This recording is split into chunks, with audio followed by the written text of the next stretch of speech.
the low unemployment rate for African Americans, as well as support for HBCUs and school choice. So joining me now to discuss, Danielle Moodie-Mills, host of Woke AF Daily and co-host of the Democracy-ish podcast, and Shermichael Singleton, Republican strategist and political consultant. Welcome, guys. Good to see you. Hey, Alex. Shermichael, you first here. We have only 8% of African Americans who voted for Donald Trump back in 2016. And there's a recent Washington Post Ipsos poll which found that 83% of black Americans say they believe Donald Trump is a racist. So do you think the president's efforts to court black voters will actually work? I mean, I think that the president probably wants to get that 8% again, or maybe increase those margins by 1 or 2%. I think that's possible if he focuses on black men, as I do think that there's a subset of black men that may be open to some of the president's messaging on economics or criminal justice reform. And there's actually data that supports that. However, Alex, if I could add, black turnout was down in 2016 in comparison to 2012. And in battleground states, black turnout was down at a sharper rate, about 5.3%. I believe, and that obviously benefited the president. And so if I'm Democrats and I'm looking at the pool of candidates right now, I want a candidate who resonates very strongly with African Americans, because if not, then they're going to be in trouble come November. What was going through your mind, Danielle, as you were watching the State of the Union? I can't say that on national television, Alex. Come on. But I wasn't thrilled. I will say that. I think that Trump is doing what he does, which is, lie as much as he possibly can in order to get appeal from his base. I think that this appeal to the African-American community is one that is just absolutely hollow. All you have to do is listen to the words that come out of Donald Trump's mouth and then follow that by looking at the actions that he has taken. Donald Trump is a racist. 83% of African Americans who have eyeballs are very aware of that fact. And so anybody who would decide after they have seen this over the past 3.5 years, the actions that he has taken, and want to vote for him, I mean, I don't know what to do with those people. But to Shermichael's point, yeah, if Democrats want to win and want to beat Donald Trump, they are going to have to do a much better ground game with the black community than they have been doing.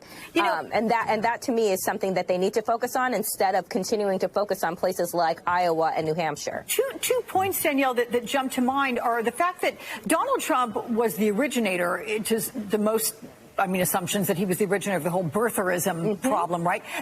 And he's consistently insulted the first black president.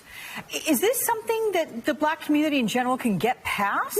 No. And he also just gave the Congressional Medal of Freedom to a man who is a total and complete racist and has said some of the most vile things about the first African-American first family. So no, I don't think that these are things that people can just get over or look past and say, oh, but his policies work for me, because they do not. There is nothing that Donald Trump has done specifically for the black community. And as a matter of fact, he has talked about members, reputable members of Congress, John Lewis, Maxine Waters, attacked black reporters. I mean, he is a terrible human being in general, but specifically for African Americans, the question is, what have you done for me lately or ever, except for birtherism, attack the Central Park Five? I mean, the list goes on and on. Not allow black people to rent in your buildings in the 1970s and had to be taken to court over that. I mean, the list goes on and on and on of the offenses that Donald Trump has had against the black community and black people in general. There's some analysts, Shermichael, who say that black voters were not the only targets with this messaging. You have NBC's Janelle Ross, who wrote that Trump's outreach is more showmanship than substance. And here's what the quote says. The target audience was white Republican moderates and independents, but the address included an audacious set of claims that a slice of black Americans disenchanted with the Democratic field could possibly find compelling. It positioned Trump as a singular figure willing and able to deliver big ratings, rather things, and it remains an approach far more likely to compel white voters to the polls than black. Does his messaging, Shermichael, work for the white moderate voter? I mean, maybe. I mean, look, Alex, I'm a strategist. I go by quantified data. I don't go off of whims of opinions or emotions. And if you look at 2018 exit results, that was just not the case. And the president and Republicans did attempt to message to those moderate-leaning Republicans and suburban white women, and it did not work, Alex. So again, as I want to reiterate this again, there was a 5.3% dip in 2016 with black voters in key battleground states. If you see a repeat in that, I guarantee you Donald Trump will be reelected. And it's simple as that. It's basic math. Yeah.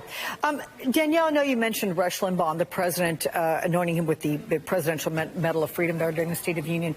Expand a little bit more on that and just kind of what went through your mind when you saw it. You know, I have to say that it cheapens what the Congressional Medal of Freedom means, right? There is nothing that Rush Limbaugh has done over his career other than preach hate and division, and do so using the most homophobic, racist, transphobic, misogynist language possible. So to award that man, especially in a room with Tuskegee Airmen, to award that man, of all people, the Congressional Medal of Freedom was an insult to anyone that has ever received it, anyone that has ever worked on behalf of trying to get more people free. Like it was so insulting and just a really sad day. Same question to you, Shermichael. How'd you feel about that? I mean, look, Alex, personally, I don't feel one way or the other, but I do think from a messaging and marketing and engagement perspective, I think there is an opportunity for Democrats or Democratic-leaning organizations to take that moment and then show various moments over the past several years of Rush Limbaugh making very controversial and racist and sexist statements, and key places to turn out not only African Americans and other minority groups, but to also engage some of those white and suburban women that you mentioned in your previous question. That's called smart strategy. That's called being tactical. I have a feeling Danielle was just taking some notes if she hasn't already, but that's going to be a segment.